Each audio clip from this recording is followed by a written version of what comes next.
ॐ अज्ञानतिमिरन्धस्य ज्ञानाञ्जनशलाकया चक्षुरोन्मिलितं येन तस्मै श्रीगुरवे नमः। नमो विष्णुपादाय कृष्णप्रेष्ठाय भूतले श्रीमते भक्तिवेदान्तस्वामिन् इति नामिने। नमस्ते सारस्वती देवे गौरवाणी प्रचारिणे निर्विशेष शून्यवादी पाश्चात्य देशतारिणे। जय श्री कृष्ण चैतन्य प्रभु नित्यानंद श्री अद्वैत गदाधर श्रीवासदि गौर भक्त वृंद। हरे कृष्णा कृष्ण कृष्ण हरे हरे, हरे राम राम राम हरे हरे। हरे कृष्ण। तो आज हम पिछली बार हमने थोड़ा रिवाइज करेंगे। पिछली बार हमने वाचो वेगम उपदेशामृत के पहले श्लोक के ऊपर चर्चा किया था। वाचो वेगम मनसः क्रोध वेगम। मन के वेग को, क्रोध के वेग को, और शब्द, जिह्वा, वाचो, बोलने की जो वेग है, इसके ऊपर हमने चर्चा किया था। और आज हम उसके आगे चर्चा करेंगे। तो वाचो वेगम मनस क्रोध वेगम जिह्वा उदर उपस्थ वेगम। ठीक है, ये तीन वेग जो है आज हम चर्चा करेंगे। तो हम ये सेक्शन में देख रहे हैं किस प्रकार आध्यात्मिक पथ पर प्रगति करने के लिए हमें कुछ बातों का ध्यान रखना होगा।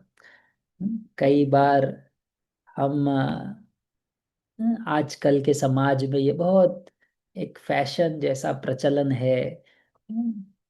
जैसे अ, मैं एक मेरे संबंधी को कुछ भक्ति के बारे में बता रहा था।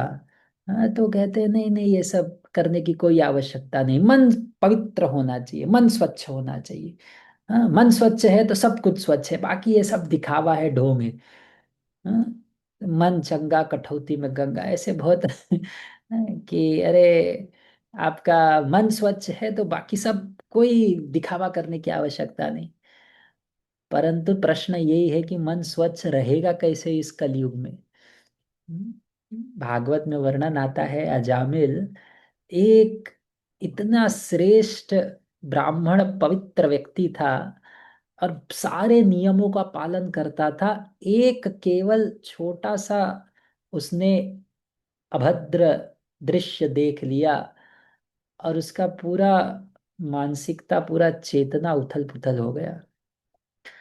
तो क्या कोई व्यक्ति संसार में बोल सकता है कि मैं अपने इंद्रियों को, अपने मन को नियंत्रित कर सकता हूं? संभव ही नहीं। ऐसा कोई बोल ही नहीं सकता। अरे अर्जुन बोल रहे हैं, चंचलम ही मनः कृष्ण प्रमाथि बलवत दृढ़म, कि मेरा मन चंचल है, दृढ़ है, प्रमाथि है, बलवद है। और हम चले हैं बोलने की भैया मन को पवित्र रखो, सब कुछ सही हो जाएगा। सरल है? संभव है? नहीं। इसीलिए भक्तों में भक्ति करने के पश्चात भी ऐसा हमें समझना नहीं चाहिए कि हम बहुत प्रगति कर ली। हाँ, अब एक तो है कि चलो मनुष्यानाम सहस्रेषु काश्चित् यथाति सिद्ध, अरे कोई तो इस ब्रह्मांड में भटकते हुए भगवान के आश्रय में आता है, भगवान का नाम जप करने का प्रयत्न करता है। तो निश्चित रूप से व्यक्ति जब कोई नाम जप करता है तो वो बहुत ही विशेष है, बहुत ही स्पेशल है। लेकिन कोई नाम जप कर रहा है, उसका अर्थ ये नहीं है कि वो केवल कृपा के वश पे अपने आप को श्रेष्ठ समझने लगे और नियमों का पालन ना करे। अभी हम जो कर रहे हैं वो उसको कहते हैं साधना भक्ति। साधना का अर्थ है कि अभी हमें भगवान के नाम के प्रति रुचि नहीं है, हमें भगवान के कथाओं के प्रति रुचि नहीं है। हम केवल इतना समझ पाए हैं संबंध ज्ञान के स्तर पे कि भगवान कृष्ण है, मैं उनका सेवक हूं। अभी हमको पूर्ण रूप से साक्षात्कार नहीं हुआ है। अभी थोड़ा सा हमें बुद्धि को अच्छा लगा है, समझा है कि हम भगवान के सेवक हैं, भगवान की भक्ति करनी चाहिए, इतना हम समझ गए। और दूसरा, हम अपने गुरु के वचनों के अनुसार, बोलने के अनुसार हम कुछ नियमों का, उनके उपदेशों का पालन करेंगे। ये स्तर पे हम समझ गए, इतना हमें पता है, इसको साधना कहते हैं। कि हमें ये नहीं पता कि भगवान के प्रति हमारा प्रेम हमारा कितना है, उसके बारे में पता नहीं। हमें इतना पता है कि भैया ये मार्ग जो है भगवान की कृपा से इतना समझ गया है कि ये मार्ग उचित है, इस मार्ग पे चलना चाहिए। क्या करना है, चलो नाम जप करना है, करने का प्रयत्न करेंगे। भगवत गीता पढ़ना है, करने का प्रयत्न करेंगे। तो अभी हम साधना कर रहे हैं, ठीक है। तो साधना का अर्थ ये नहीं कि हम श्रेष्ठ हो गए हैं। हम नाम जप कर रहे हैं तो इसका अर्थ ये नहीं श्रेष्ठ हो गए। अब हमारा अनर्थ निवृत्ति चालू है, ठीक है। अभी हमारा क्या है, अनर्थ निवृत्ति। हमने चर्चा की आदव श्रद्धा, साधु संग, भजन क्रिया, अनर्थ निवृत्ति। अभी हमारा ये साधना जो चल रहा है, इससे हमारा धीरे धीरे हृदय के दोष खत्म होंगे, कम होंगे। कम होते होते होते भगवान की कृपा से हम आगे बढ़ेंगे। तो इसीलिए इस साधना के स्तर पे हमें सावधान रहना होगा। जैसे कोई व्यक्ति युद्ध कर रहा है, तो उसे भले ही कितना ही कुशल हो, कोई अगर फाइटर है, कोई बॉक्सर है, वो कितना ही प्रबल या कुशल क्यों ना हो, उसे सावधान, बहुत ही उसके पास कला हो, लेकिन एक बार चूका और सामने वाले का एक घूंसा अगर उसके नाक पे गिरा, तो चाहे कितना ही बड़ा व्यक्ति क्यों ना हो, धराशायी हो जाएगा। ठीक है। जब कोई बॉक्सर होता है ना, उसका अर्थ ये नहीं कि उसके हाथों की कला बहुत शक्तिशाली होती है, लेकिन उतना ही उसको शक्ति, उतना ही उसका बुद्धि तीव्र होता है कि जब सामने वाला घूंसा मारे तो उससे बचे कैसे। हम्म? ऐसा नहीं है कि हम हाथ पीछे करके हाँ घूंसा मारो मुझे कुछ नहीं होगा, ऐसा नहीं होने वाला। एक घूंसा, एक बार मुंह पे सीधा गिरा, चाहे कितना ही बड़ा क्यों ना हो, सीधा गिर जाओगे। इसीलिए दोनों चीज आना चाहिए, कि आपको घूंसा मारने आना चाहिए, और दूसरा जब मुंह पे मार रहा है कोई तो उससे बचने आना चाहिए, ठीक है। तब वो व्यक्ति युद्ध कर सकता है। तो इसी प्रकार से भक्ति में हमें ये दो चीज करना है, कि भैया करना क्या है, नाम जप करना है, वैष्णव का संग करना है, कथा सुनना है, श्रवण करना है, कीर्तन करना है। करना क्या नहीं है, वो भी हमें सीखना है। इसी को कहते हैं योग का जो मार्ग है, वो यम नियम, क्या नहीं करना है, क्या करना है, ये दोनों महत्वपूर्ण है।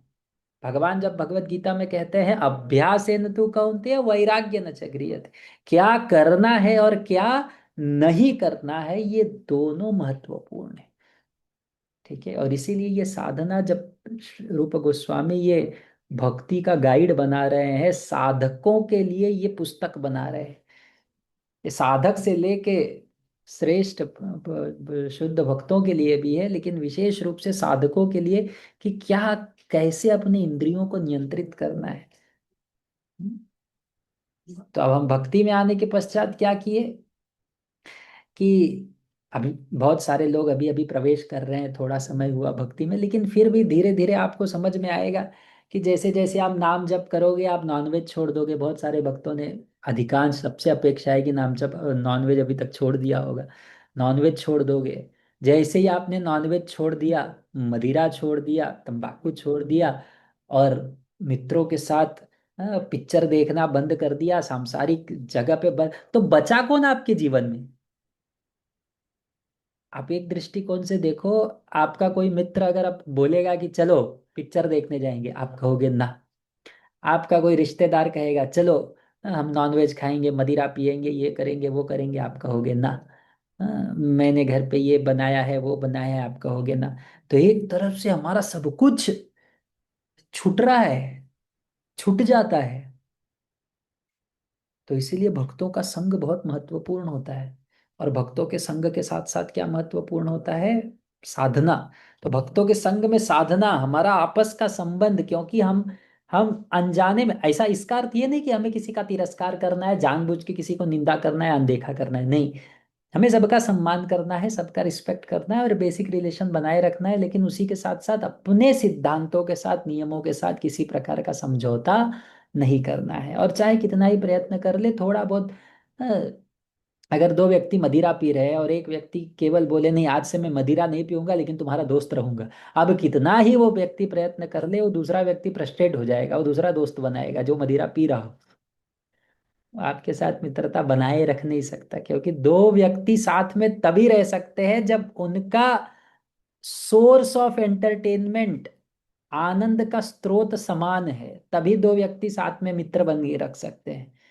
अगर कोई व्यक्ति भगवत गीता पढ़ रहा है, कोई व्यक्ति मदिरा पी रहा है, बोले चलो हम साथ में रहे, तो या तो ये मदिरा पीना चालू करेगा या तो ये भक्त बनेगा, दोनों एक साथ नहीं हो सकता। ठीक है, दोनों में से एक कार्य तो होगा। इसीलिए ये बहुत ही इंपॉर्टेंट है कि हमें किसी प्रकार से भक्तों का संगत घनिष्ठ रखना है और भक्ति में प्रगति करते रहना है। ओके, तो इस धारणा से ये जो विशेष उपदेश श्रील रूप गोस्वामी हमें दे रहे हैं, इसको अपने जीवन में उतारने का प्रयत्न करना है।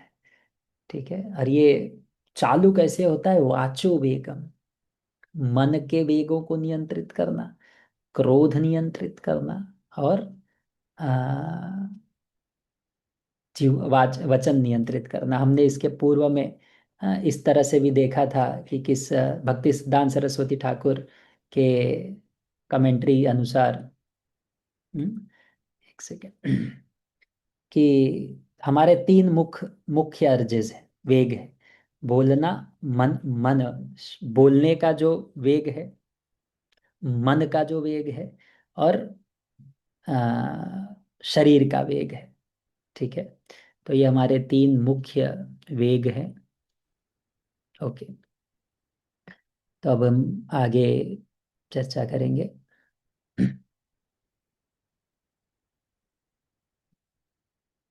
हम्म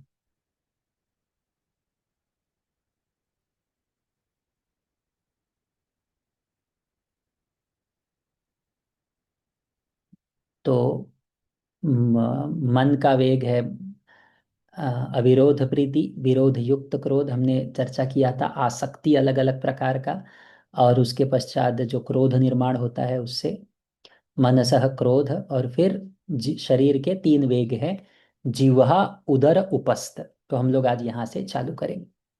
ठीक है, तो सब लोग अपना अपना पुस्तक लेकर भी बैठिए, ताकि हम आशा करता हूँ सब लोगों ने उपदेशामृत खरीद लिया है। तो ये हम अब यहाँ से चालू करेंगे। तो शरीर के, तो वाचो वेगम हो गया, मन के वेग को हमने चर्चा किया। अविरोध प्रीति और विरोध युक्त क्रोध। ठीक है, ये हमने चर्चा किया। अब हम शरीर के वेग को चर्चा करेंगे। तो शरीर के वेग तीन हैं क्या? जिह्वा वेग, उदर वेग, और उपस्थ वेग। ठीक है, ये तीन वेग है। तो पहला हम लोग क्या चालू करेंगे? जिह्वा। तो जिह्वा और उदर, ठीक है, अब देखो, जिह्वा, उदर, उपस्थ वेग यानी जेनाइटल्स। ठीक है, क्या कहें उसे, कामेंद्रियां, या फिर जिससे उत्पत्ति होती है। तो ये तीनों एक लाइन में है। ठीक है, शरीर का जो हमारा, ये तीनों देखोगे, जिह्वा, उदर, उपस्थ, ये तीनों क्या है? एक लाइन में आते हैं। इसीलिए इसको नियंत्रण करना है, इसको नियंत्रण करना बहुत आवश्यक है। और कैसे नियंत्रित करना है हम आगे पढ़े। ठीक है, तो प्रभुपाद कह रहे हैं, प्रभुपाद यहाँ पे बहुत सुंदर कह रहे हैं कि देखो, ये तीनों एक लाइन में है।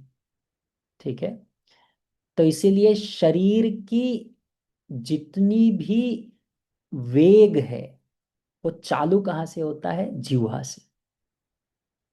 हम्म, तो इसलिए प्रभुपाद आगे क्या कह रहे हैं? अगर कोई व्यक्ति अपने जिह्वा को वेग को नियंत्रित कर सके, ठीक है, तो उसके उदर और उपस्थ के वेग अपने आप नियंत्रित हो जाएंगे। कितना सुंदर वाक्य है एक्चुअली।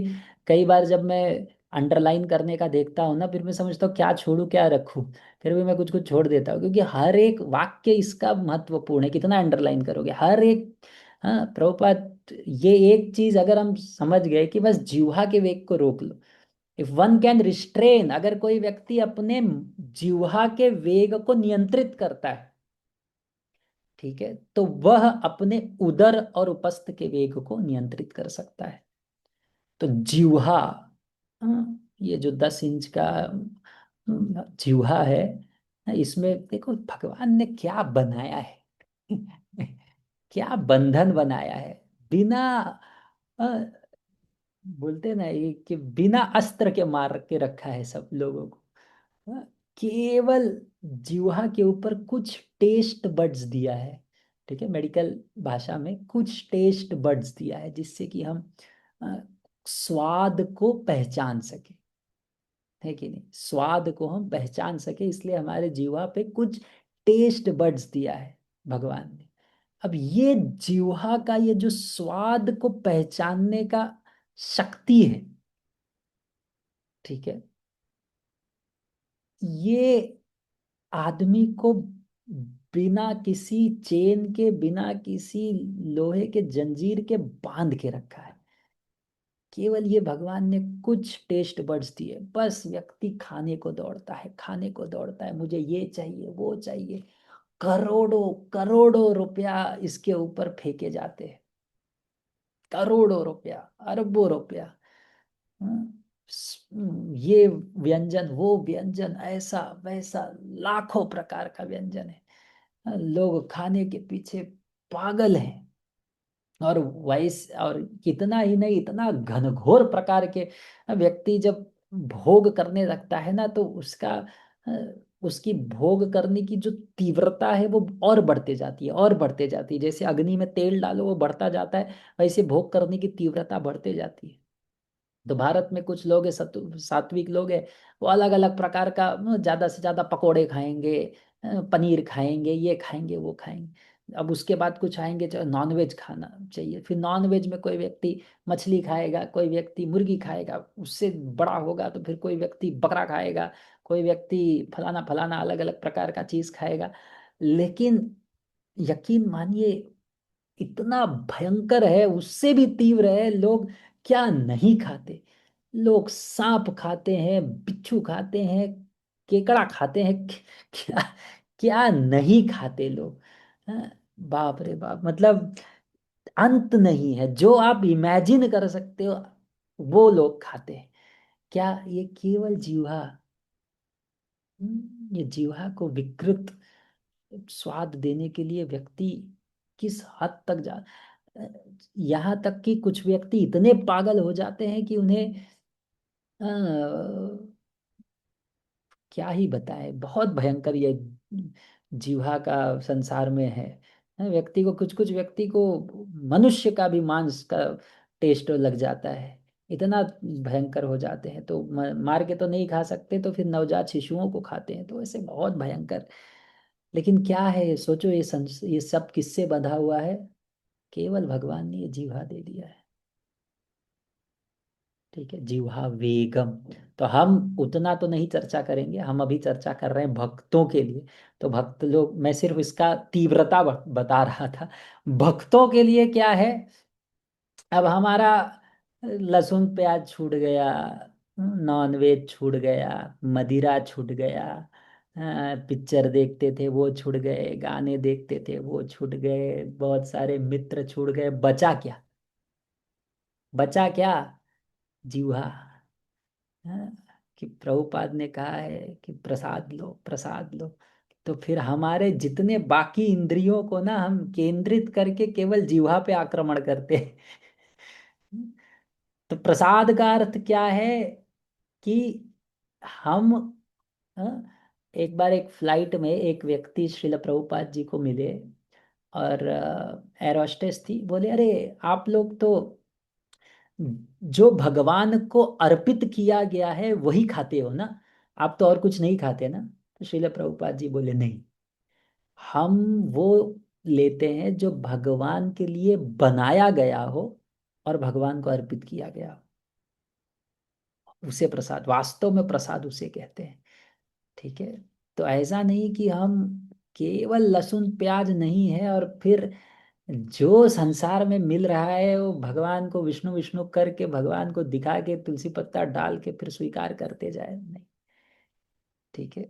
तो ये भक्तों के लिए है। तो श्रील प्रभुपाद देखो, देश काल पात्र के अनुसार हमें सीखना होता है।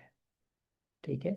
देश पात्र काल के अनुसार हमें सीखना होता है कि एक छोटा बच्चा होता है। हाँ, उसको आपने आज भोजन दे दिया और उसने भोजन खा लिया, पूरा घर बोलता है मेरा अच्छा बच्चा, मेरा अच्छा बच्चा, खाना खा लिया, खाना खा लिया, खाना खा लिया। हाँ। वो बच्चे ने स्लेट पे ए लिख दिया, तो आप बोल दो ओ बहुत अच्छा बच्चा, बहुत अच्छा बच्चा, स्लेट पे ए लिखा, देखो मेरा बच्चा। वो बेटा ABCD बोल के दिखा, बोलेगा A for apple, B for bat, ओ सबको सुनाएंगे देखो मेरा बच्चा। अब यही बच्चा 12वीं में चला गया। और अचानक आके अपने माता पिता को बोलते हैं पिताजी आज मैं नया चीज सीखा, देखो ए दिखा दिया बोर्ड पे। तो बोले पागल हो गए हो, ये सीख रहे हो? तो एक चीज जिसके कारण उसे तालियां मिलती थी, वही अगर दूसरे टाइम पे करे तो उसे गाली मिलेगी। तो उसी प्रकार से हमें समझना होगा कि प्रसाद का अर्थ क्या है। तो पहले जब हम प्रारंभिक स्तर पे भक्ति में आते हैं, प्रवेश करते हैं, तो क्योंकि हमें संसार का इतना कचड़ा खाने का आदत हो गया रहता है, तो पहले जो है हम वहां हमारा मन भागे ना, इसीलिए जितना हो सके प्रसाद स्वीकार करना चाहिए। जब भी हमारा मन अवांछित चीजें खाने का इच्छा हो, तो प्रसाद जब हम लेते हैं तो वो प्रसाद से हम संतुष्ट होते हैं और धीरे धीरे आगे बढ़ते हैं। ठीक है। वो धीरे धीरे हम आगे बढ़ते हैं। श्रील प्रभुपाद जी अपने भक्तों के लिए हमेशा फीस्ट बनाते थे, गुलाब जामुन बनाते थे। प्रभुपाद कहते थे we will eat our way back home, back to God it, कि आप अपना प्रसाद स्वीकार कर करके हम खा खा के भगवत धाम पहुंच जाएंगे। ठीक है। तो ये उपदेश है कि प्रसादम की बहुत शक्ति है। और यहाँ तो जगन्नाथपुरी के महाप्रसाद की महिमा ही क्या है, अभी तो रथ यात्रा आने वाला है। तो महाप्रसाद की महिमा बहुत विशेष है, बहुत श्रेष्ठ है, इसमें कोई दो राय नहीं, इसमें कोई दो राय नहीं। किंतु अगर भक्ति में प्रगति करना है, आगे बढ़ना है, तो वही केजी का फॉर्मूला हम लगा के आगे नहीं बढ़ सकते। तो आज हम समझेंगे कि वास्तव में चैतन्य महाप्रभु और भक्तों के लिए क्या उपदेश है। अभी तक हम कई बार सुनते हैं प्रसाद स्वीकार करो, प्रसाद स्वीकार करो, लेकिन वास्तव में प्रसाद क्या है? प्रसाद भगवान की कृपा, प्रसाद यानी कृपा। तो प्रसाद यानी हम अपनी इंद्रियों के बदले भगवान की इंद्रियों को तृप्त करने का प्रयत्न करते हैं, और उस प्रयत्न में हमारी इंद्रियां नियंत्रित होती है। भगवान को ऋषिकेश कहा जाता है। और इसीलिए जब हम अपनी इंद्रिया के बदले भगवान की इंद्रिया तृप्त करने का प्रयत्न करते हैं, तो उस प्रयत्न में, उस सेवा में हमारी इंद्रियां नियंत्रित होती है। ठीक है। इसीलिए हर एक व्यक्ति को, अब बहुत सारे लोग यहाँ पे नाम जप कर रहे हैं, प्रसाद पहले तो घर पे। इसलिए प्रभुपाद यहाँ पे क्या कह रहे हैं कि व्यक्ति को जीवा कैसे नियंत्रित करना है, केवल प्रसाद लेना है। क्या लेना है? केवल प्रसाद। इस गले के नीचे ऐसा कोई वस्तु नहीं जाना चाहिए जो भोग ना लगाया गया, और उतना ही नहीं जो भगवान के लिए बनाया गया ना हो, और जो भगवान को प्रेम से अर्पित ना किया गया।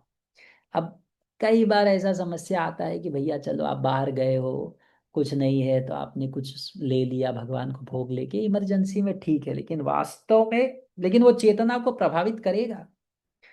ठीक है। इसलिए भक्त जो होता है वो जिह्वा के नीचे, इस कंठ के नीचे कोई वस्तु नहीं जाना चाहिए जो भगवान का प्रसाद ना हो। ठीक है। ये भक्त का क्या बोलते हैं, ये दृढ़ता होता है। ठीक है। तो भगवान को भोग लगाया हुआ प्रसाद स्वीकार करना है, और वो कब स्वीकार करोगे? जब आप भोग लगाओगे।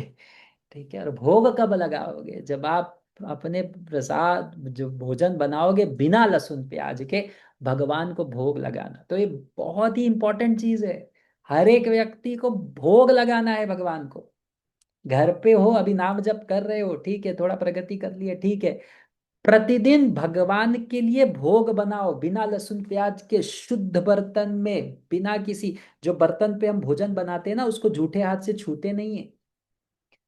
फिर उस भगवान के लिए भोग बना रहे हो इस चेतना में। जैसे यशोदा माई जब कृष्ण के लिए मंथन करती थी ना, तो कृष्ण के सुंदर लीलाओं का स्मरण करते हुए, कृष्ण के सुंदर बाल्य लीलाओं का चिंतन, स्मरण, कीर्तन करते हुए वे भगवान के लिए मंथन करती थी माखन का।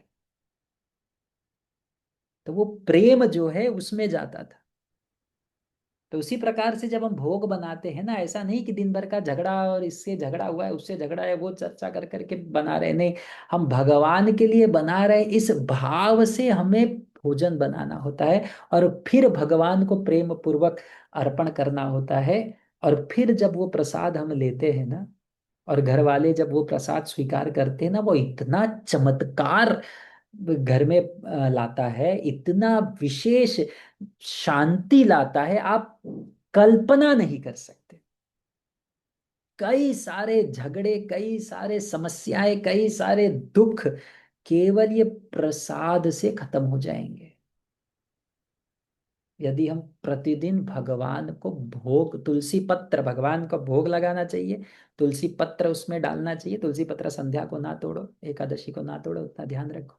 तुलसी पत्र डालना चाहिए, भगवान को भोग लगाना चाहिए, और फिर भगवान को भोग लगाकर, और फिर वो प्रसाद रूप में स्वीकार करके अपने प्रत्येक घर वालों को उस प्रसाद दो। भगवान कहते हैं, यज्ञ शिष्टाशिनः सन्तो मुच्यन्ते सर्व किल्बिषय भुंजते ते त्वघं पापमेव पचन्ति आत्म कारणात्। केवल प्रसाद मात्र स्वीकार करने से जीवन के सभी पाप नष्ट हो जाते। कितना शक्ति है देखो प्रसाद में, केवल प्रसाद में। हर एक व्यक्ति प्रसाद लेना, स्वीकार करना चालू करो, उसके लिए भोग लगाना चालू करो। ये एक निश्चय बनाओ। अब ये भक्ति में आगे बढ़ना है, प्रगति करना है, तो ये निश्चय है कि हम केवल प्रसाद स्वीकार करेंगे। अपने घर वाले, चलो आपके घर में ये व्यक्ति नाम जप नहीं कर रहा है, वो व्यक्ति नाम, बहुत ज्यादा उपदेश मत दो लोगों को। उपदेश देने से कोई घर वाला, आज तक मैंने देखा नहीं कि एक एक कोई घर का व्यक्ति भक्ति कर रहा है और केवल उपदेश देने से दूसरा कोई व्यक्ति करने लगा, नहीं करता। उसे आप प्रसाद दीजिए, आप उसको भगवान का सुंदर प्रसाद प्रदान कीजिए। और केवल प्रसाद मात्र खाने से उसकी चेतना इतने सुंदर रूप से अ, पवित्र होती है कि जिसकी कोई सीमा नहीं। ठीक है।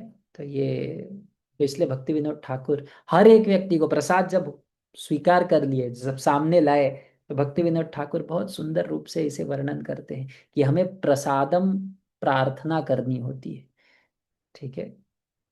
तो प्रसादम प्रार्थना में ये सब लोग, ये मैं अलग से भी डाल दूंगा, महाप्रसादे गोविंदे नामो ब्राह्मणे वैष्णवे स्वल्प पुण्यवत्सम राजन विश्वासो नैव जायते। तो ये श्लोक आता है प्रसादम प्रार्थना के पूर्व, कि जिस व्यक्ति का, हाँ, पुण्य अभी पूर्ण श्रेष्ठ नहीं हुआ है, उस व्यक्ति का विश्वास महाप्रसाद, गोविंद, नाम और वैष्णव, इनमें स्थायी नहीं होता।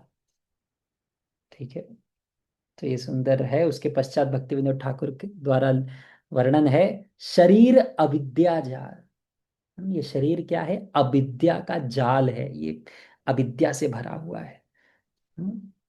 लंप ऑफ इग्नोरेंस कह रहे हैं कि अविद्या का एक ढेला है। शरीर अविद्या जाल जडेंद्रिय त्राहे का। और ये इंद्रिया जो है, ये अलग अलग प्रकार के रास्ते हैं जो हमें मृत्यु की ओर लेके जाएंगे। जड इंद्रिय ताहे काल, कि ये मृत्यु तक लेके जा रहे हैं, सारी इंद्रियां हमें क्या कर रहे हैं? मृत्यु तक लेके जा रहे हैं। ठीक है। जीव फेले विषय सागरे। तो हम किसी प्रकार से क्या है, इस भौतिक विष के सागर में, इंद्रिय भोग के सागर में गिर गए हैं और तड़प रहे हैं, और अलग अलग तरह से भटक रहे हैं। ठीक है। और उसमें तार मध्य जिह्वा, उसमें ये सारी इंद्रियों में सबसे भयंकर इंद्रिय क्या है? जिह्वा। तार मध्य जिह्वा अति लोभमाय सुदुर्मति। ठीक है, ये जिह्वा जो है सबसे भयंकर है और अनियंत्रित करने वाला है, तीव्र है। हम्म? ताके जेता कठिन संसार है, इसको नियंत्रण करना बहुत मुश्किल है।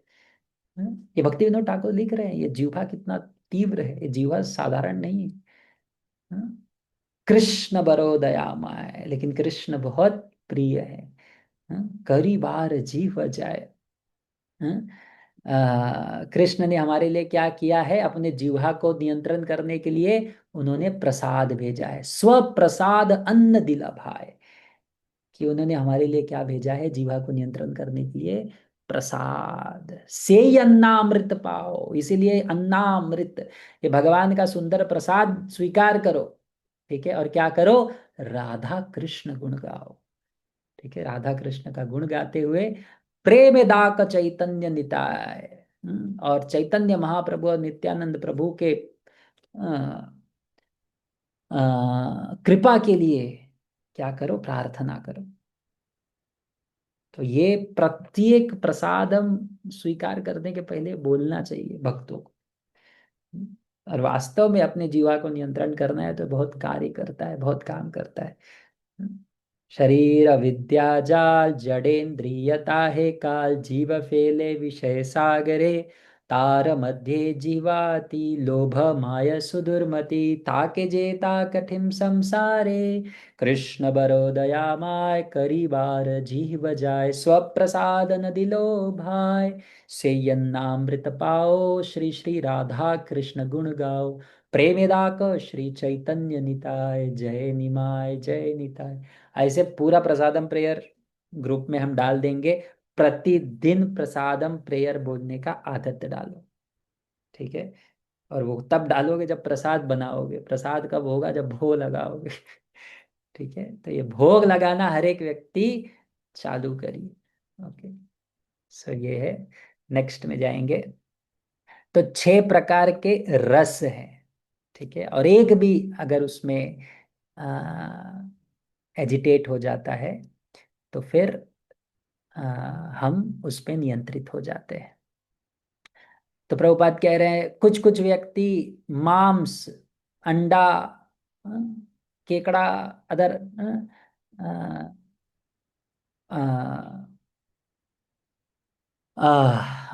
जानवरों को खाने के पीछे बहुत ललायत होते हैं। हम्म, और उसी प्रकार से कुछ व्यक्ति को जो होते हैं वो शाकाहारी भोजन स्वीकार करते हैं। ठीक है, तो शाकाहारी होते हैं लेकिन फिर बहुत ज्यादा स्पाइस डालेंगे, खट्टा करेंगे, मीठा करेंगे, जैसा भी है। तो इसीलिए और कुछ कुछ व्यक्ति पान खाएंगे, हटक खाएंगे, सुपारी खाएंगे, गुटखा खाएंगे, एलएसडी, मारिजुआना, ड्रग्स खाएंगे और अलग अलग प्रकार के इस जीवा को तृप्त करने का प्रयत्न करेंगे। तो बेसिकली ये सब चीज जो है, चाहे कोई व्यक्ति शाकाहारी हो या मांसाहारी हो, मांसाहारी तो विशेष पाप लगता है। शाकाहारी भी भगवान बोलते हैं कि अगर वो भगवान को भोग ना लगाया गया, भुंजते ते तो अघम पापम, वो केवल पाप स्वीकार कर रहा है, केवल पाप खा रहा है, अगर वो भगवान को भोग नहीं लगाया है। क्यों? क्योंकि हम इस संसार में आए, सब कुछ भगवान को ले रहे हैं। जीवो जीवस्य जीवनम, इस संसार में अगर किसी भी व्यक्ति को जीना है ना, किसी को मरना होता है, ये संसार का नियम है।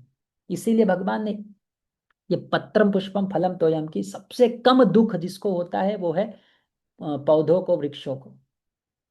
ठीक है, और उससे हम जब फल, सब्जी और अन्न प्राप्त करते हैं तो उसमें भी कुछ हद तक पाप होते हैं, लेकिन निम्न होते हैं, मांसाहार जैसे नहीं होते। लेकिन उसको भी भोग लगाना आवश्यक है, तभी उस पाप से बच पाओगे, नहीं तो उसका भी कर्मा लगता है, उसका भी कर्मा लगता है।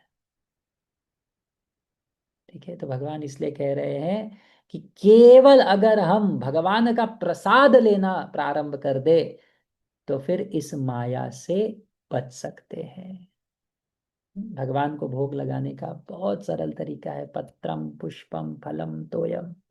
ठीक है, भगवान को सब्जियां, अन्न, दूध के अलग अलग पदार्थ, ये सब प्रदान कर सकते हैं और भगवान प्रसन्न होते हैं। तो यहाँ पे बहुत प्रभुपाद बहुत सुंदर रूप से कह रहे हैं, सब लोग ध्यान से, मैं थोड़ा ये लाइन, लास्ट लाइन देखो। हाउएवर, ठीक है, मैं इंग्लिश में पढ़ता हूँ फिर हिंदी ट्रांसलेट करता हूँ। If one accepts prasadam only because of its palatable taste and thus eats too much, he also falls prey to trying to satisfy the demands of the tongue। ठीक है, तो इसको हम अब थोड़ा एलाबरेट करेंगे क्योंकि ये हमारे लिए बहुत ही महत्वपूर्ण है। तो अब व्यक्ति बोले कि भैया मैंने तो, पहला तो भोग लगा के प्रसाद स्वीकार करना अनिवार्य है, लेकिन कोई बोले अब मैं केवल प्रसाद लेता हूँ, केवल भगवान को भोग लगाकर सुंदर प्रसाद लेता हूँ, सुबह में भगवान के लिए पकोड़े बनाता हूँ, पास्ता बनाता हूँ, दोपहर को पिज़्ज़ा बनाता हूँ, अलग अलग प्रकार के 56 भोग बनाता हूँ और दिन भर भगवान को भोग लगा के सुंदर सुंदर केवल प्रसाद स्वीकार करते रहता हूँ। तो यहाँ पे प्रभुपाद कह रहे हैं कि अगर कोई व्यक्ति प्रसादम केवल इसलिए स्वीकार कर रहा है कि जीवा को तृप्त कर रहा है और बहुत ज्यादा खाता है, वह भी बंधन में पड़ेगा। तो पहले जब व्यक्ति नया नया भक्ति में आता है, इसी चीज को जय जयकार कहते हैं, अरे सब कुछ छोड़ के केवल प्रसाद खा रहा है, लेकिन इसका अर्थ ये नहीं कि केवल प्रसाद ही खाता रहे। अब उसे अपने इंद्रियों को, जिह्वा को, भोग विवेक को नियंत्रित करने सीखना होगा। ठीक है, नियंत्रित करने सीखना होगा। लेकिन देखो हर एक व्यक्ति का ना, बहुत ज्यादा इसमें ये एक्सट्रीम्स में नहीं जाना है। बहुत ज्यादा कि अपने शरीर कुछ सब मतलब जैसे बहुत सारे संप्रदाय है, वो कैसे सब कुछ मिक्स कर देते हैं एक ही में, फिर वो खाते हैं, ऐसा नहीं। हमें भगवान को सुंदर भोग लगाना है और प्रसाद के रूप में जो भी मिला उसे स्वीकार करना है। उसे एकदम हम एक्सट्रीम्स में नहीं कि हमें कुछ नहीं चाहिए, हम सब मिक्स कर देंगे फिर ये करके खाने में एकदम विरक्त रहेंगे, ऐसा नहीं।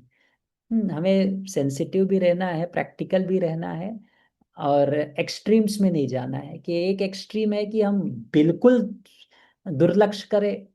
हम केवल भगवान को भी कुछ भोग ना लगाए, खुद भी कुछ ना खाए, और एक एक्सट्रीम है कि हम केवल सुंदर सुंदर पदार्थ, स्वादिष्ट पदार्थ खाते रहें और उसी को हम भक्ति समझे। ठीक है, तो ये दोनों चीजों से हमें बचना चाहिए। ओके, तो अब हम थोड़ा सा अ, इसी प्रभु चैतन्य महाप्रभु आगे कहते हैं, if we offer palatable dishes to deity with the intention of eating such nice food, we are involved in trying to satisfy the demands of the tongue। देखो कितना सुंदर कह रहे हैं।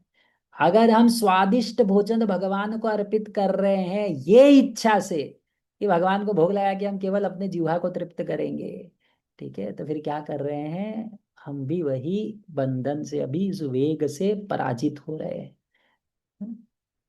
तो इसीलिए हाँ, अब हम इसके आगे चर्चा करेंगे। अगर कोई व्यक्ति, कोई धनी व्यक्ति के पास जाता है, केवल अच्छा अच्छा शाकाहारी है, शाकाहारी है, और शाकाहारी के नाम पे केवल खाए जा रहा है भगवान को मानसिक भोग लगा के, तो ये नहीं होगा, अच्छा नहीं है। ठीक है, तो यहाँ पे श्रील प्रभुपाद जी आगे वर्णन करते हैं कि अ, जब भी हम आवश्यकता से अधिक भोजन लेते हैं, हम क्या करते हैं, अपने लिए दुख निर्माण करते हैं। हम्म? फिर वो क्या करेगा, शरीर जब अपनी आवश्यकता से अधिक भोजन लेता है तो क्या है, अपने लिए वो दुख निर्माण करेगा। मन में, मन के वेग बढ़ेंगे, उदर के वेग बढ़ेंगे, और वो दुख ही निर्माण करेगा। ठीक है, तो उसके पहले हम पहले ये तत्व समझ लेते हैं। तो यहाँ पे चैतन्य चरितामृत में ये चैतन्य महाप्रभु रघुनाथ दास गोस्वामी, हमारे 6 गोस्वामियों में से एक गोस्वामी है रघुनाथ दास गोस्वामी, तो वैराग्य शिरोमणि है वे। अत्यंत श्रेष्ठ वैरागी हैं। और उनको उपदेश देते हुए चैतन्य महाप्रभु बहुत सुंदर उपदेश देने में कई सारे चीज बताते हैं। तो थोड़ा सा संक्षिप्त में उनके जीवन के बारे में बताता हूँ। रघुनाथ दास गोस्वामी बहुत धनी परिवार से थे, और उसके पश्चात नित्यानंद प्रभु की कृपा से वह चैतन्य महाप्रभु के पास गए। सब कुछ छोड़ छाड़ के वह चैतन्य महाप्रभु की सेवा में लग गए। अत्यंत धनी परिवार से ले थे, लेकिन सब कुछ छोड़कर चैतन्य महाप्रभु के पास गए, एकदम सरल जीवन जीने लगे। ठीक है, समझो कोई बहुत बड़ा करोड़पति व्यक्ति हो, वो चैतन्य महाप्रभु के पास जाके अत्यंत सरल जीवन जीने लगे। और महाप्रभु जो प्रसाद सब लोग लाके देते थे, और उनसे उनका जो महाप्रसाद है वो उनको मिलता था। लेकिन उन वैरागी थे। अब उनका जीवन हमें पालन नहीं करना है, वो बहुत ही बड़े वैरागी है। और विशेष रूप से जो वैराग्य जीवन में है उनके लिए अधिक मायने रखता है गृहस्थ से। लेकिन सिद्धांत समझो कि सिद्धांत क्या है। ठीक है, तो ऐसा नहीं कि ये हमें करना है, लेकिन सिद्धांत केवल समझाने के लिए ये अधिक वैरागियों के लिए अधिक ये अप्लाई होता है। लेकिन सभी के लिए सिद्धांत के स्तर पे हम सीख सकते हैं। तो रघुनाथ दास गोस्वामी कुछ दिनों के पश्चात क्या किए, वे अब महाप्रभु के प्रसाद को स्वीकार करने नहीं आते थे। वे जगन्नाथपुरी में सिंह द्वार में खड़े होकर वे क्या करते थे, भिक्षा मांगना चालू किए। भिक्षा मतलब जो उनको कुछ दे देता था तो वहां पे खड़े होकर चालू किए। तो ये जब चैतन्य महाप्रभु ने सुना, बड़े प्रसन्न हुए। ठीक है, और फिर कुछ दिन ऐसा करने के पश्चात वे वो भी भिक्षा मांगना भी छोड़ दिए। क्या किए, वे जहां पे फ्री प्रसाद बट रहा है वहां जाकर प्रसाद लेना स्वीकार किए। कि किसी में द्वार में खड़ा है तो फिर दे, कोई देगा कोई नहीं देगा, ऐसे अभिलाषा में खड़े रहते थे। चैतन्य महाप्रभु और ज्यादा प्रसन्न हुए कि देखो ये व्यक्ति इतना वैरागी है कि ये अपेक्षा, इच्छाओं को तो त्याग रहा है, लेकिन ये देगा ये नहीं देगा, ये एक प्रकार से ये इच्छाओं को भी त्याग रहा है। और प्रसन्न होते हैं। और उससे भी ज्यादा, तो जगन्नाथपुरी में भोग लगाने के पश्चात जब प्रसाद आता है तो प्रसाद बांटे जाते हैं, बेचे जाते हैं। फिर कुछ प्रसाद बेचने के पश्चात बच जाता है, तो वो प्रसाद क्या होता है, कहीं पे उसे आ, फेंक दिया जाता है कि उसको गाय वाय खाते हैं। तो गाय को 2-3 दिन जो है जब फेंक देते हैं तो गाय भी नहीं खाती कुछ कुछ प्रसाद, तो वहीं पे पड़ा हुआ रहता है। तो रघुनाथ दास गोस्वामी ऐसे सड़े हुए बासी जो गाय भी नहीं खा पा रही है, ऐसे चावल को लाते थे और धो के उसका जो कड़ा भाग है वो खाते थे। चैतन्य महाप्रभु जब ये सुने वो इतने प्रसन्न हुए। वे गए रघुनाथ दास गोस्वामी के पास, और वो जो ले रहे थे, चैतन्य महाप्रभु बोले आप अकेले क्या खा रहे हो, और वो चैतन्य महाप्रभु उनसे लेकर खाते हैं। तो सिद्धांत क्या है, चैतन्य महाप्रभु रघुनाथ दास गोस्वामी को ये शिक्षाएं देते हैं, बहुत सुंदर शिक्षाएं। तो कहते हैं, ग्राम्य कथा ना सुनिबे, ग्राम्य वार्ता ना कहिबे, भाला ना खाइबे यार, भाला ना परिबे। ग्राम्य कथा, ग्राम्य कथा ना करिबे। ग्राम्य कथा यानी प्रजल्प। प्रजल्प यानी जो भी उपदेश है, चर्चा है, जो कृष्ण विहीन है, कृष्ण विपरीत है, उसको चर्चा मत करो। ग्राम्य कथा ना सुनिबे, किसी प्रकार का अ, प्रजल्प, इस सांसारिक बातें जो कृष्ण के समीप लेकर ना जाए उसे मत करिए। ग्राम्य वार्ता ना करिए। ठीक है, साधारण व्यक्ति का और साधारण समाचार। तो पूर्व समय में व्यक्ति को ज्यादा से ज्यादा एक न्यूज़पेपर आता था, उसमें व्यक्ति जितना है अपना पढ़ लेता था। हाँ? लेकिन आज इसकी कोई अंत ही नहीं है। हम्म, कितना व्यक्ति संसार का इंफॉर्मेशन लिए जा रहा है, लिए जा रहा है, जो उसका कुछ काम नहीं है। इसको ग्राम्य कथा कहते हैं। ग्राम्य कथा, ग्राम्य वार्ता। तो बोलो मत, सुनो मत। और भाला न खाइबे, बहुत ज्यादा ऐश्वर्यपूर्ण भव्य प्रसाद मत स्वीकार करो, और बहुत ज्यादा विशेष आकर्षक वस्त्र मत पहनो। तो ये वैरागी जीवन के लिए उपदेश था। सिद्धांत वही है। सिद्धांत क्या है? हमें किसी प्रकार से अपने लिए साधारण जीवन जीना है। भक्ति में यदि प्रगति करना है तो साधारण जीवन, सिंप्लिसिटी बहुत आवश्यक है। नहीं तो मन केवल अलग वस्तुओं के प्रति, चीजों के प्रति भागता रहेगा ना, तो फिर भाला ना खाइबे भाला ना परिबे। किसी भी प्रकार से हम कोई वस्तु एकत्रित कर रहे हैं, इकट्ठा कर रहे हैं, जिससे लोग हमारे प्रति आकर्षित हो, तो फिर हम भी उसी तरह से फंस जाते हैं। ओके। तो ये सिद्धांत क्या है? कि सरल जीवन, दिखावटी जीवन से दूर सरल जीवन जीना है। कि हमें अपनी जरूरतों को पूर्ण करना है, जो चीजें हैं आवश्यकता वो पूर्ण करना है, और भक्ति में प्रगति करना है। ये सिद्धांत है। बाकी वो आश्रम और वर्ण के अनुसार वो क्या होता है, अपना अपना अप्लाई होता है, सिद्धांत वही रहता है। ठीक है। फिर आगे ये भी सुंदर वर्णन आता है। महाप्रभुर भक्तगण वैराग्य प्रधान, याह देख प्रीति हय गौर भगवान। इसी प्रसंग में से रघुनाथ दास गोस्वामी के प्रसंग में आता है। महाप्रभु भक्तगण, महाप्रभु के भक्तों गण का सिद्धांत क्या है? वैराग्य। ठीक है। वैराग्य प्रधान गुण क्या है, क्वालिटी क्या है? वैराग्य प्रधान। और इससे क्या होता है? चैतन्य महाप्रभु बहुत प्रसन्न होते हैं। तो ये बेसिकली बैलेंस करना है कि ठीक है, बाकी सब इंद्रियां एक प्रकार से नियंत्रित होने के पश्चात जिह्वा अब हमारे पास एक है, थोड़ा कंसेशन है, तो उसको हमें प्रसाद स्वीकार करना है। अच्छा व्यंजन जैसे चिड़ा दही त्योहार में नित्यानंद प्रभु ने रघुनाथ दास गोस्वामी को कहा सबके लिए चिड़ा दही बनाओ, बड़ा फीस्ट हुआ। चैतन्य महाप्रभु के भक्त आप देखोगे सब जगन्नाथ जी का महाप्रसाद स्वीकार कर रहे हैं। अलग अलग प्रकार के त्योहार में प्रसाद बन रहा है, ठीक है, ओके, प्रैक्टिकल है। लेकिन उसी के साथ साथ बैलेंस करना इंपॉर्टेंट है। कि चलो कोई त्योहार है, कोई विशेष उपस्थिति है, कोई विशेष ये है, सुंदर प्रसाद बनेगा, अच्छा प्रसाद बनेगा, भगवान के लिए बनाओ, लोगों को सर्विंग करो, लोगों को प्रसाद दो, ओके। लेकिन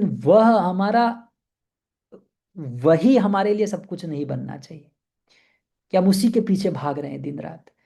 कि ये खाना है, ये खाना है, ये खाना है, ये खाना है। भगवान को प्रधान रखना है, बाकी जो मिल गया लेना है। ठीक है। ये है सिद्धांत। तो एक्सट्रीम्स में नहीं जाना है पुनः। हम्म, क्योंकि अंदर से हमें वैरागी रहना है। हम प्रसाद स्वीकार कर रहे हैं क्योंकि ये भगवान की कृपा है। हम प्रसाद स्वीकार कर रहे हैं इसलिए नहीं कि हमें जीवा को तृप्त करना है। हमें, हम इस समय हमारा मन उतना शुद्ध नहीं है कि हम केवल उसे भगवान के प्रसाद के रूप में स्वीकार करें और पूरा अनासक्त रहे। लेकिन ठीक है, सिद्धांत है कि हम भगवान की सेवा कर रहे हैं, उनका प्रसाद है, हम स्वाद भी अच्छा है, भगवान की कृपा भी है, लेकिन उसी के पीछे भागते रहना ये गलत है। ओके। सिद्धांत हमें समझना चाहिए कि हमें अपनी इंद्रियों को, जीवा को नियंत्रित करना चाहिए। इसलिए बहुत सुंदर श्लोक ये भी आता है। जीवेर लालसा ये युक्ति उक्ति धाय, कृष्णोदर परायण कृष्ण नहीं पाए। उसी प्रसंग में, इसी ये सेक्शन में आता है। जीवेर लालसा जीव इत्ति उक्ति धाय। यही क्या करता है? जीवा के लालसा के कारण क्या होता है? जो जीवा का सेवक है वो क्या है? इधर उधर भागता है। शिष्णोदर परायण, शिष्ण पुनः जेनाइटल्स, उदर यानी बेली, शिष्ण उदर परायण उसके अधीन हो जाता है, और कृष्ण नहीं पाए, कृष्ण नहीं मिलता। क्या? जीवा के पीछे व्यक्ति भागने लगता है, भागने लगता है। ओके। तो ये आ, तो ये हम वापस देखेंगे, यही यहाँ पे बताया गया है कि जीवा कितना महत्वपूर्ण है। तो जीवा और उदर एक जैसा, जीवा नियंत्रित करना है, और उदर यानी जीवा मतलब क्वालिटी, टेस्ट, और उदर का वेग क्या है, क्वांटिटी, कि अच्छा भी लगा और भर के खाना भी है। ठीक है, जब तक पेट एकदम अब खा नहीं सकते तब तक खाना है, लेकिन सिद्धांत वही है कि हमें भोग करने की इच्छा है। टंग एंड बेली, जीवा और उदर। ओके, तो ये नियंत्रण करना बहुत ही आवश्यक है। तो इसकी अब हम आगे चर्चा करेंगे। अब उसके बाद आता है उपस्थ, शिष्णोदर परायण, शिष्ण। तो यहाँ पे वर्णन है जेनाइटल्स। अब ये साधकों के लिए चर्चा करना बहुत जरूरी है। तो इसीलिए श्रील प्रभुपाद जी, अ, देखो ये कितना सुंदर बात है कि जब आप शुद्ध भक्ति मार्ग पे हो, साधना मार्ग पे हो, तो बहुत स्पष्ट रूप से बताया जाता है, कोई घुमा फिरा के ये नहीं कि बाकी सभी जगह पे कर्म कांड में आप ये करो वो करो, निजी जीवन में कुछ भी कर रहे हो, आप ये हवन कर लो वो कर लो, इतना दक्षिणा दे दो, खत्म। लेकिन यहाँ पे सीधा सीधा बताया जाएगा क्या सही है क्या गलत है। तो इसलिए यहाँ पे बताया जा रहा है कि जहाँ तक उपस्थ है उसके दो प्रकार के हैं वेग, एक प्रॉपर और एक इम्प्रॉपर, एक लीगल और एक इलीगल।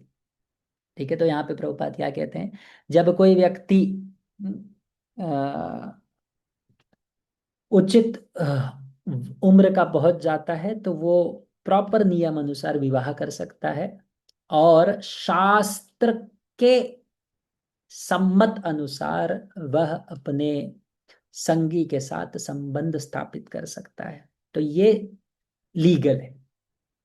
तो इसका कृष्ण भगवत गीता में कहते हैं कि शास्त्र के अनुसार, हाँ, जो संतान उत्पत्ति के लिए जो संभोग है, वो मैं हूं। तो प्रभुपाद कहते हैं I am the sex principle. जो स्त्री पुरुष जब साथ में आते हैं संतान उत्पत्ति के लिए, भगवान की सेवा के लिए और शास्त्र के धर्म के मार्ग पे, तो भगवान कहते हैं मैं वो सिद्धांत हूं। तो ये लीगल है। लेकिन इलीगल क्या है, जब वह इसके विपरीत किसी भी तरह से अपनी इंद्रियों को, अपने काम वासना को संतुष्ट करना चाहता है, तो वो इलीगल है, वो गलत है। तो शास्त्र बताते हैं देखो ये पांच प्रकार से क्या इलीगल चीज है।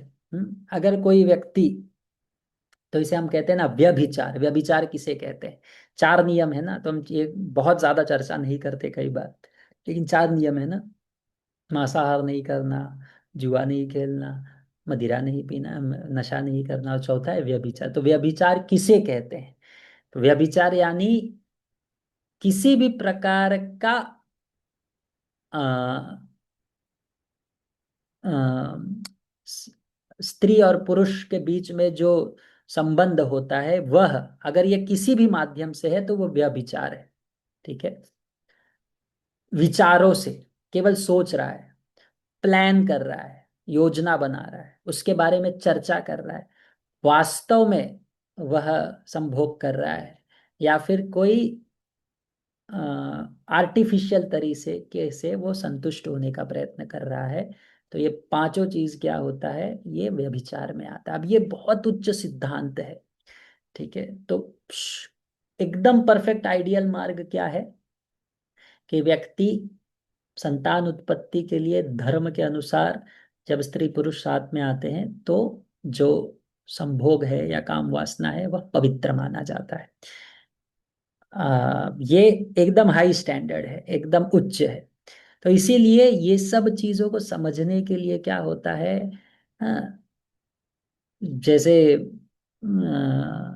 बहुत सारी चीजें सिद्धांत होते हैं और बहुत सारी चीजें निजी जीवन में कैसे उसे अप्लाई की जाए, उसके लिए पर्सनल गाइडेंस भी लगता है। इसीलिए हमारे मंदिर में क्या होते हैं, हमारे किसी भी मंदिर में मेंटोर होते हैं, काउंसलर्स होते हैं, ठीक है। और वो ब्रह्मचारी काउंसलर्स नहीं, गृहस्थ काउंसलर, जो जो गृहस्थ जीवन में है लेकिन 20-30 साल उन्होंने जीवन जिया है। तो बहुत सारे प्रश्न केवल वही लोग उत्तर दे सकते हैं, ठीक है। तो इसीलिए अ, हमें ये सब चीजें सीखनी चाहिए। ओके। तो शरीर के वेग को, तो ये उपस्थ वेग है। तो ये भी जिह्वा वेग नियंत्रित है, उदर वेग नियंत्रित है, तो उपस्थ वेग को नियंत्रित करने में आसान जाता है। जगदानंद पंडित कहते हैं प्रेम वैवर्त में, वैराग्य भाई ग्राम्य कथा ना सुनी बेकाने, ग्राम्य वार्ता ना कही बे या बे मिले आने। तो ये वैरागियों के लिए है। अगर कोई वैरागी जीवन में है तो किसी प्रकार का ग्राम्य कथा, सांसारिक चर्चा नहीं करना चाहिए, उसे बचना चाहिए। स्वप्न में भी उसे पर स्त्री के बारे में सुविचार नहीं करना चाहिए। तो ये थोड़ा, कोई ब्रह्मचारी या फिर वैरागी जीवन में है उसके लिए अधिक महत्वपूर्ण है। तो हम आगे चर्चा करेंगे। कंक्लूजन। अब ये लास्ट स्लाइड है। कंक्लूजन में हमें क्या सीखते हैं, तो देखो ये पूरा संसार, थोड़ा इसको मैं और डिटेल में बताता हूँ। ये पूरा संसार ना, ऋषभ देव अपने उपदेशों में कहते हैं पुंसः स्त्रिय मिथुनी भावम एकम।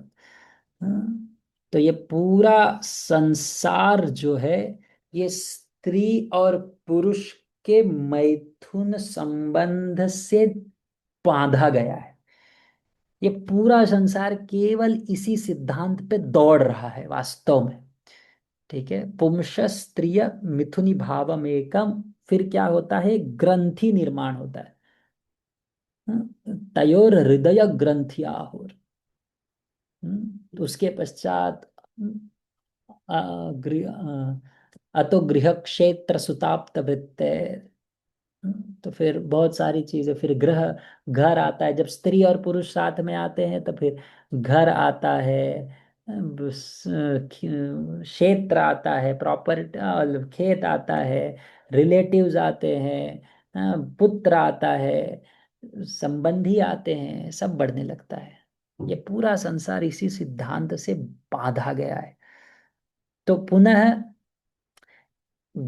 चीजें गलत नहीं है, नियंत्रित होनी चाहिए। जैसे प्रसाद, प्रसाद व्यक्ति खाना प्रॉब्लम नहीं है, अनियंत्रित जब होता है तो वो प्रॉब्लम है। उसी प्रकार से भक्ति में आने के पश्चात भी हमें अपनी इंद्रियों को नियंत्रित करना बहुत आवश्यक है। जब वो अनियंत्रित हो जाता है तो हम फिर वो कैसे वर्णन है कि हम प्रगति नहीं करेंगे, अब वहीं रहेंगे। जैसे कोई व्यक्ति ब्रेक लगाया हुआ है और एक्सेलरेटर भी मार रहा है गाड़ी में, तो आवाज तो करेगा लेकिन गाड़ी वहीं बढ़ेगी नहीं। हमने बांध के रखा है, पकड़ के रखा है, आगे कैसे बढ़ेगा।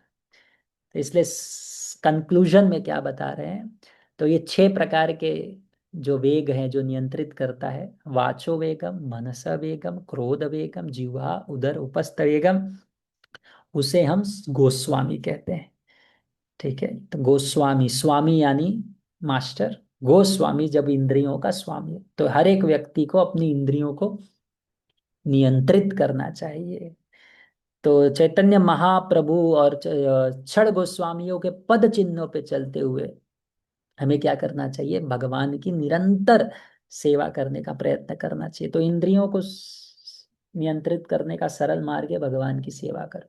जो भी इंद्रिय है उसे भगवान की सेवा में लगाओ। हम्म, तो प्रहलाद महाराज का ये सुंदर श्लोक है, मतिर्न कृष्ण परतः स्वतो वा मिथो पिबध्येत गृहव्रतान अदांत गोभिर विशताम तमिश्रम पुनः पुनश्चर्वित चर्वणाना।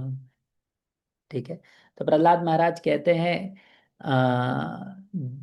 जो व्यक्ति इस संसार में रहने का निर्णय कर लिया है अपनी इंद्रियों को तृप्त करने के लिए, उसे कृष्ण भक्ति प्राप्त करना बहुत मुश्किल है।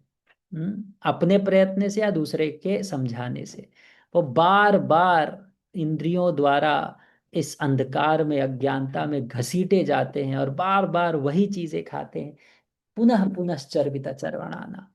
अब इंद्रिय वस्तुओं देखोगे तो वो चीज वही रहता है, लेकिन व्यक्ति बार बार बार बार बार बार उसी में आनंद लेता है। अब कोई व्यक्ति सिगरेट पी रहा है, एक बार पी लिया तो कितना पिएगा? पुनः पुनः चर्वित चरवणाना। मदिरा पीता है या फिर कोई संभोग करता है, वही चीज है, लेकिन बार बार बार बार बांध के रखता है। तो इंद्रिय भोग ये छलावा है, ये वास्तव में कुछ नहीं, ये छलावा है। वो हमें पकड़ कर रखता है और भक्ति में प्रगति करने नहीं देता। तो सरल रूप से सार ये है, ये पहले श्लोक का, कि हमें ये जो 6 वेग है, बोलने का, मन का, क्रोध का, अ, शर जिह्वा का, उदर का और उपस्थ का, ये वेग को नियंत्रित करना है। उसमें सबसे महत्वपूर्ण है जिह्वा, क्या बोलना है और क्या स्वीकार करना है। बाकी सब नियंत्रित करना। इसलिए कहते हैं अतः श्री कृष्ण नाम आदि न भवेद ग्राह्यम इंद्रिय सेवोन्मुखे ही जिह्वा आदौ। पहले जिह्वा को अपने नियंत्रण में हमें लाना होता है, तब भक्ति में हम एक कदम आगे बढ़ते हैं। तो यह है पहले श्लोक का अर्थ, उपदेशामृत। तो ये थोड़ा सा, हाँ, अब आशा करता हूँ कि सब लोग, कई लोग 16 माला जप कर रहे हैं या फिर नहीं भी कर रहे हैं, तो अभी 1-2 साल से है, तो ये थोड़ा सा हाई टॉपिक है। हाँ, लेकिन इसे समझना और अपने जीवन में उतारना हमारे लिए उतना ही अनिवार्य है। ओके, तो हम ए फॉर एप्पल, ए फॉर चीज़ें बहुत सीख चुके। अब हमें शब्द बना के, उसका वाक्य बना के उसका अर्थ भी समझना है। केवल ए से एप्पल बना के एप्पल खाते नहीं रहना है। ठीक है, हमें अभी आगे भी बढ़ना है। हरे कृष्णा। श्रील प्रभुपाद की जय।